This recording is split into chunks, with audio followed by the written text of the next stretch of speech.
In just a week, it's got its own folk song about a military drone. The Bayraktar TB2, a Turkish drone taking out Russian armor across Ukraine. Bayraktar.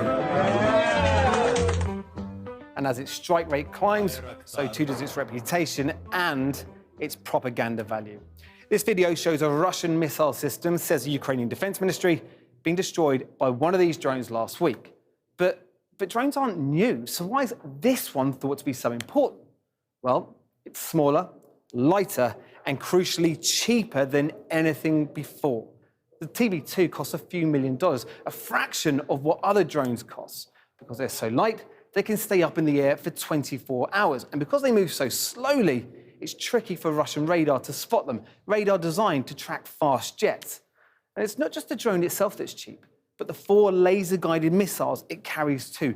These are less than $10,000, 10 times cheaper than Hellfire missiles used by America and the UK, but still capable of destroying a tank.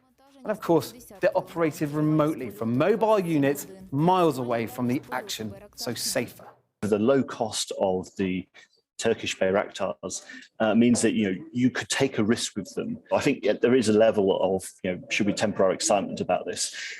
However, if you look back at some of the previous conflicts where these UAVs have performed, they have done extraordinarily well. Of course, it's not just Ukraine buying these things. They've been used in the Middle East, Asia, and Africa. In January, a TB2 is believed to have been behind the deaths of 59 villagers in Ethiopia, although the Ethiopian government denies drones have been used against civilians. Russian drones haven't been as successful in Ukraine, in the propaganda war at least.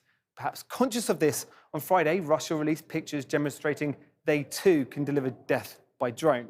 They also claim to have shot down all of Ukraine's fleet, which is heavily disputed.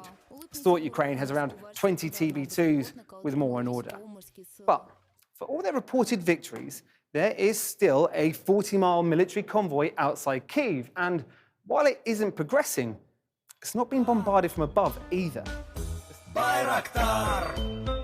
The sense, though, that someone somewhere is always watching has value, weighing on Russia and providing a much-needed morale boost to the outgunned and outnumbered Ukrainian fighters.